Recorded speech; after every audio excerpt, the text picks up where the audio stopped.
think ASEAN remains one of the most central organizations in this region. It plays a key role in driving the formation and the durability of the regional architecture, of regional norms that the architecture creates. I'm thinking of the East Asia Summit, and before that the Asian Regional Forum. So this range of summits and forums that's attached to ASEAN that sees a whole host of regional leaders coming in, the participation of dialogue partners. I think these remain some of the most inclusive mechanisms of its kind in this region. They bring together a wide range of stakeholders, and not all of these stakeholders are on the same page on many issues these days, but they bring them together. It's inclusive. In the case of the East Asia Summit, it is probably the one leaders-led forum in this region that sees perhaps countries that are diametrically opposed to each other on a range of issues being able to sit down around one table, and it's ASEAN that manages to convene them and bring them together.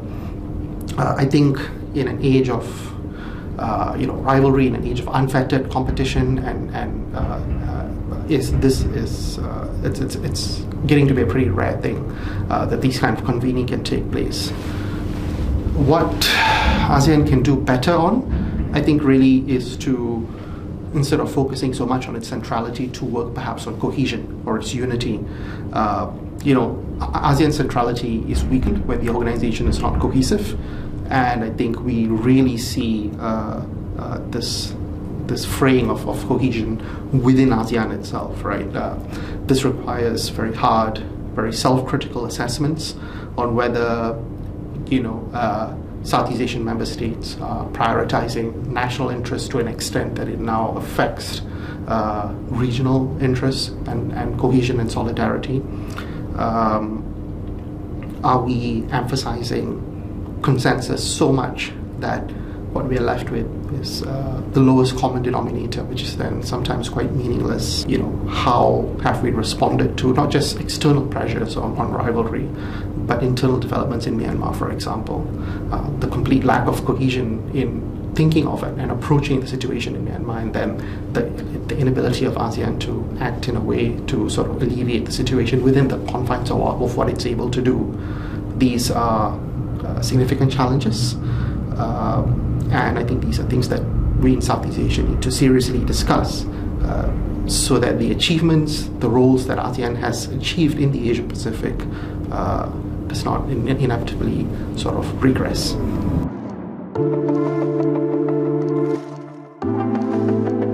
Well, I would classify centrality and cohesion as two different things. I would say centrality is ASEAN's role in the center of various regional arrangements, multilateral networks, mechanisms, etc. Cohesion is whether whether the ASEAN member states are essentially all on the same page about one issue or the other. I think ASEAN has changed over the years. It's still a primarily leaders, elite-driven organization, and that previous generation of leaders, of senior civil servants that worked the beginnings of ASEAN as the organization developed through the 80s and the 90s, as it took major growth and changes in the 2000s through the as it worked towards a community. I think there is a sense that perhaps a newer generation of leaders and officials did not have that sense of regional appreciation as its founders did. There is then less willingness to perhaps compromise, to see an issue through the lens of the other. Going back to what I said earlier, are we prioritizing national interests so much to an extent that it's now affecting broader regional priorities and shared concerns?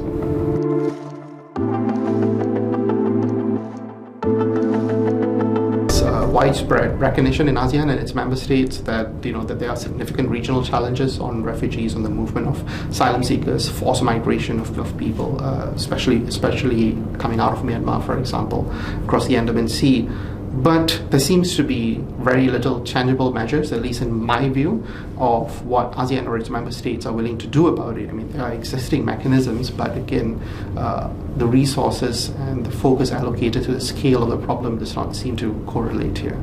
I think my sense is that Malaysian policymakers at least the ones who look at the issue of refugees and asylum seekers, they really feel a sense of isolation, a sense that perhaps their regional peers or their regional counterparts do not particularly care about the challenges that Malaysian officials face.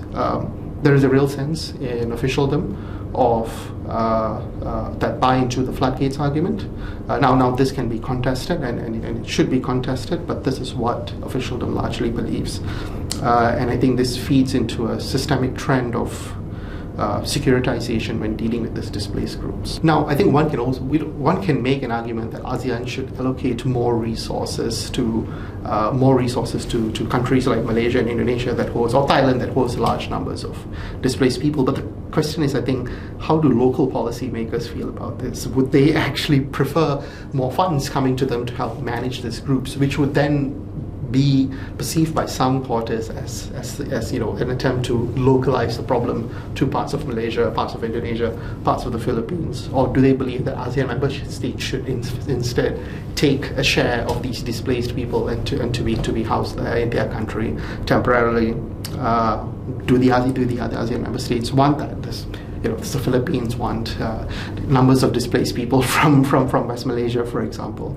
I think you can see why this is very difficult, terribly difficult, and I think it's tragic that the ones who bear the cost of all of this are ultimately the refugees and those who are forcibly displaced.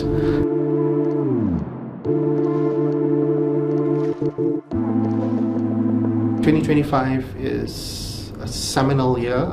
It's when the post-2025 vision will be articulated and put out, and ASEAN will commence on the next phase of its community development. 2025 is also the year where the ASEAN Community Vision 2025 officially comes to an end. And that vision was adopted in 2015, where the ASEAN community was officially announced in Kuala Lumpur as well. So, heavy responsibilities every time it comes to KL. I think in terms of expectations, ASEAN summits are normally remembered for how they tackle hot button issues. What are the statements that come out? Can the chair negotiate and come up with a statement that essentially says something meaningful or pushes the needle slightly on hot button issues? What are the hot button issues? Geopolitical rivalry, given. South China Sea, given. Myanmar, unfortunately, I don't think it's still going to be there. So how will Malaysia as chair negotiate these issues? What are the kinds of statements that we're going to come up with? What can we put out or negotiate that will articulate, I think, very contrasting viewpoints among ASEAN member states and expectations of the international community, and especially our dialogue partners. These are particularly difficult challenges, and I think these things would be the focus of the officials who are thinking of it.